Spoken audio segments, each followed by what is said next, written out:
ಇವತ್ತು ಕಣ್ಣಲ್ಲಿ ನೀರು ಬರೋಷ್ಟು ಖಾರ.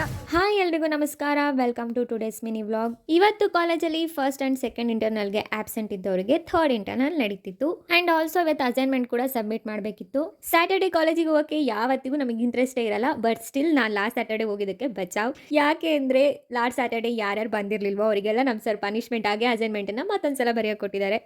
ಇವತ್ತು ಪೂರ್ತಿ ಬರೀ ಅಸೈನ್ಮೆಂಟ್ ಬರೆಯೋದ್ರಲ್ಲೇ ನಮ್ಮ ಕಾಲ ಹರಣ. ಆ ಟೆನಿಕರ್ಸ್ 4 ಗಂಟೆ ಒಳಗೆ ಸಬ್ಮಿಟ್ ಮಾಡಬೇಕು ಅಂತ ಸ್ಯಾಟರ್ಡೆ ಬಂದರೆ ಅಂದರೂ ಬರದೇ ಇರೋ ನಮ್ಮ ಫ್ರೆಂಡ್ಸು ಅಸೈನ್ಮೆಂಟ್ ಬರೀತಿರೋದು ನೋಡಿ ನಮಗಂತೂ ಅದ್ರ ಜೊತೆ ನಮ್ಮ ಗಗನ ದಿವ್ಯಾಂಗೆ ಬರೆಯೋಕೆ ಬಿಡದೆ ಕೀಟ್ಲೆ ಮಾಡ್ತಿದ್ಲು. ಹಂಗೂ ಹಿಂಗೂ ಅಸೈನ್ಮೆಂಟ್ನ ಸಬ್ಮಿಟ್ ಮಾಡಿ ಹೊರಗೆ ಬಂದು ನಮ್ಮ ಫೇವ್ರೆಟ್ ಫುಡ್ನ ತಿಂದು ಎಲ್ಲರೂ ಮನೆಗೆ ವಾಪಸ್ ಹೋಗ್ತೀವಿ. ಇವತ್ತು ಕಣ್ಣಲ್ಲಿ ನೀರು ಬರೋಷ್ಟು ಖಾರ, ತಲೆನೇ ತಿರುಗ್ತಾ ಇತ್ತು ನನಗೆ. ಅಣ್ಣ ಯಾಕಡೆ ಇಷ್ಟು ಖಾರ ಮಾಡಿದ್ದೀರಾ? ಬಟ್ ನಮಗೊಂಥರ ಚೆನ್ನಾಗಿ ಅನ್ನಿಸ್ತಿದೆ ಆದ್ರೂ. ಸೊ ಇದಾಗಿತ್ತು ಇವತ್ತಿನ ವ್ಲಾಗ್. ಇಷ್ಟ ಆದರೆ ಲೈಕ್ ಮಾಡಿ, ಶೇರ್ ಮಾಡಿ, ಹಾಗೆ ನನ್ನ ಫಾಲೋ ಮಾಡಿ ಅಂತ ಹೇಳ್ತಾ ಮುಂದಿನ ವಿಡಿಯೋದಲ್ಲಿ ಸಿಗ್ತೀನಿ. ಬಾಯ್.